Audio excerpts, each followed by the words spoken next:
L'économie de marché est un système économique basé essentiellement sur le système de l'offre et de la demande établi par le jeu du marché. C'est un système dans lequel les échanges de biens et services sont gérés par le principe de l'offre et de la demande, ce qui automatiquement influe sur les prix du marché. L'initiative privée, donc la vôtre, la propriété privée, la vôtre également, et le profit de chacun y sont évalués comme étant une chose positive.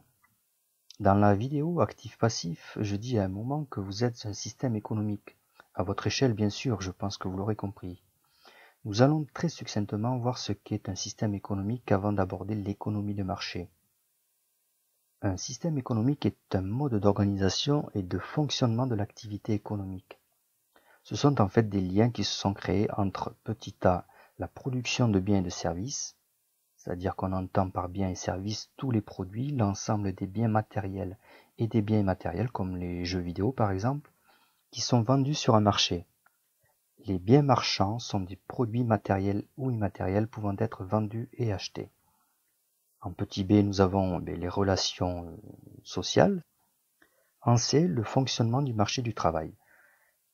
C'est le lieu de rencontre de l'offre et de la demande du travail, qui est un des facteurs de production et le lieu où se fixe le montant de la rémunération du travail, c'est-à-dire son prix. De ce fait, un système économique a concrètement une grande influence sur le niveau de vie des habitants d'un pays, c'est-à-dire vous et moi. Il a également une grande influence sur ses relations avec les autres pays, ce que l'on appelle communément l'ouverture économique. Tous les échanges qui se passent entre les différents intervenants sont d'ordre monétaire. En effet, la contrepartie de la production des biens et services est la répartition du revenu entre les ménages, les entreprises et les administrations. Dans un système économique, il y a ce que l'on appelle les agents économiques, dont nous faisons partie, et oui. Nous avons en premier lieu les entreprises qui produisent les biens et les services dans un but lucratif. En second, les ménages qui consomment les biens et les services. En 3, nous avons les institutions financières. En 4, les administrations publiques qui produisent pour la collectivité des services à but non lucratif. Les institutions sans but lucratif. Et en dernier lieu, le reste du monde qui regroupe les agents résidant à l'étranger.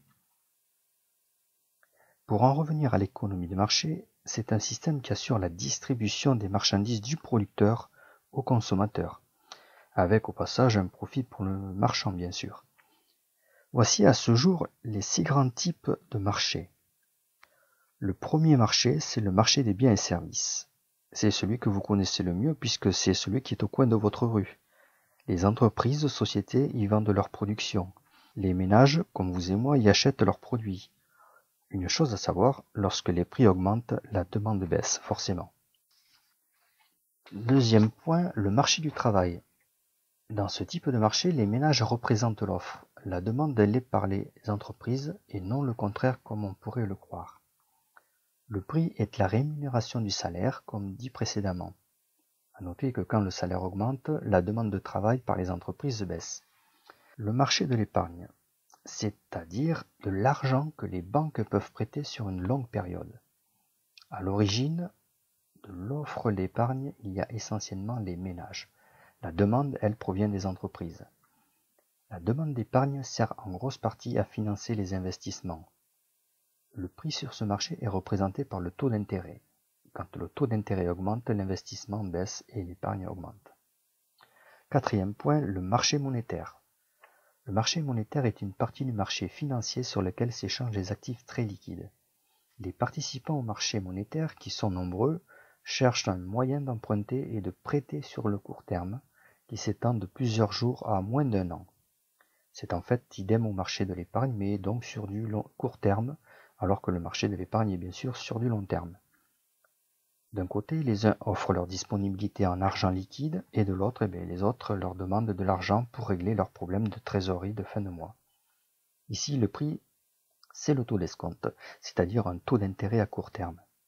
Le marché est important car il fait fonctionner la création monétaire, c'est-à-dire le système par lequel la masse monétaire d'une zone économique, comme par exemple la zone euro, est augmentée. Le marché financier, en 5e point, c'est tout simplement la bourse où l'on vend et on achète des titres, actions, obligations. Le prix est ici le cours qui est fixé tous les matins par la rencontre de l'offre et de la demande. Si l'offre d'une action augmente, eh bien son cours baisse. Vous et moi pouvez être acheteurs ou vendeurs sur ce marché, particuliers, l'État, l'entreprise, à condition d'en avoir les moyens et aussi d'avoir quelques notions sérieuses. Sixième et dernier point, le marché des changes. Chaque jour, des euros s'échangent contre des dollars contre des yens contre les euros et ainsi de suite. Ceci ne représente qu'une partie des échanges. Si vous allez un jour en Angleterre par exemple, il vous faudra échanger des euros contre des livres sterling que vous allez vous procurer à la banque. La banque vous achètera par exemple pour 500 euros et vous vendra des livres sterling. Suivant le cours, 1 euro à 0,866 livres, multiplié par 500, ça fera 433 livres. C'est la somme que vous remettra la banque. On dit alors que cette opération achat-vente s'est déroulée sous le marché des changes. Cette partie concerne que les particuliers. Concernant les entreprises qui achètent et vendent à l'étranger, elles viennent demander ou offrir des devises. Le processus de l'offre et de la demande fixe le cours ou le taux de change de chaque monnaie. Quand un pays exporte plus qu'il n'importe, c'est ce que l'on appelle un excédent commercial, sa monnaie est plus demandée qu'elle n'est offerte. Son cours augmente, c'est aujourd'hui le marché qui brasse le plus d'argent, bien plus que la bourse même, je vous laisse donc imaginer.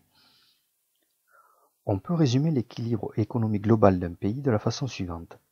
Nous avons d'un côté l'offre constituée du PIB et des importations. Alors rappelons que le PIB, c'est le produit intérieur brut. C'est un indicateur économique très utilisé qui mesure le niveau de production d'un pays, c'est-à-dire sa richesse.